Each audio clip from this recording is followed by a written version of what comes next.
Ako zlepšiť svet a ako byť šťastný? Ja som našiel odpoveď v kultúre, v hudbe a športe.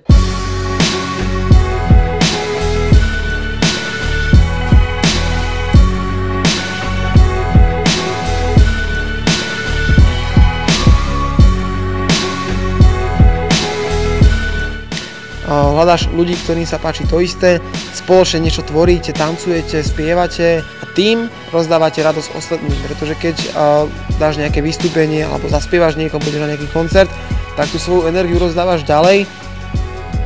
Kultúra je niečo, čo robí svet pestrejším, pretože keby sme boli všetci rovnakí, tak je to tu proste fádne, nudné. A kultúra je to, čo nás na jednu stranu odlišuje, a na druhú stranu nás spája. Keď sa nepoznajú, ale sa vidia niekde na party, tak proste začnú spolu kecať, lebo však brácho, ty máš šiltovku, ja mám šiltovku. No a toto je práve kultúra. Podľa mňa čím viac budeme podporovať kultúru, tým viac podporíme medziľudské vzťahy, tým viac podporíme rozdávanie radosti ostatným, pretože to je naozaj dôležité.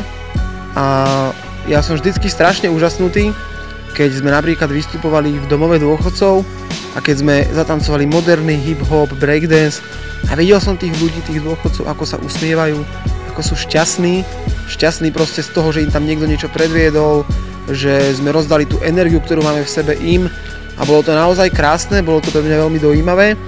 Takže naozaj, ak sa pýtame, ako spraviť svet lepším miestom, tak je to práve šírením a podporovaním kultúry. Takže kultúra je najlepšia cesta, pre mňa najkrajšia cesta, ako urobiť svet lepším miestom.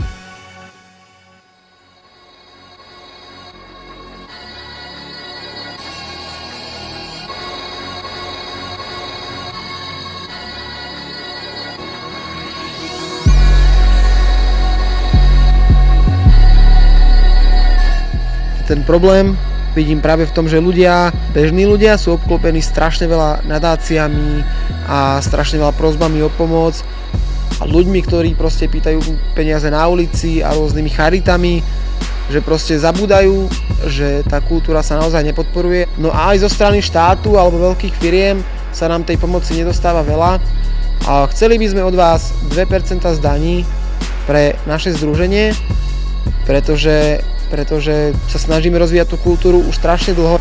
Polovica peňazí, ktoré zarobím, končia práve v kultúre, končia v mojom centre, končia tým deťom proste na nejaké akcie. To znamená, ja do toho idem celým srdcom, pretože do toho chcem ísť, ale moje vlastné vrecko mi už nestačí. Preto je tu projekt Podpor kultúru a ona ti to vráti, aby sme získali nejaké peniažky, nejakých sponzorov a mohli rozvíjať naše ďalšie a ďalšie projekty, venovať sa mladým, detským domovom, nemocniciam, venovať sa vám všetkým, robiť videá, divadlá, dokonca nejaké veľké koncerty, vystúpenia, akcie. Chceme tanečnú školu rozvíjať a posúvať ju ďalej do miest, možno aj v nejakom malom meritku do dedín, kde proste tí ľudia nemajú tú príležitosť. Čiže naozaj nejde nám o biznis, nejde nám o to, aby sme proste si peniaze užili alebo niečo. Keby mi o to šlo, tak svoje zarobené peniaze investujem do seba a nechodím celý rok v tom istom. Takže naozaj pomôžte nám, podporte naše združenie, my tým podporíme kultúru a kultúra tak podporí vás. Ďakujem. Peace.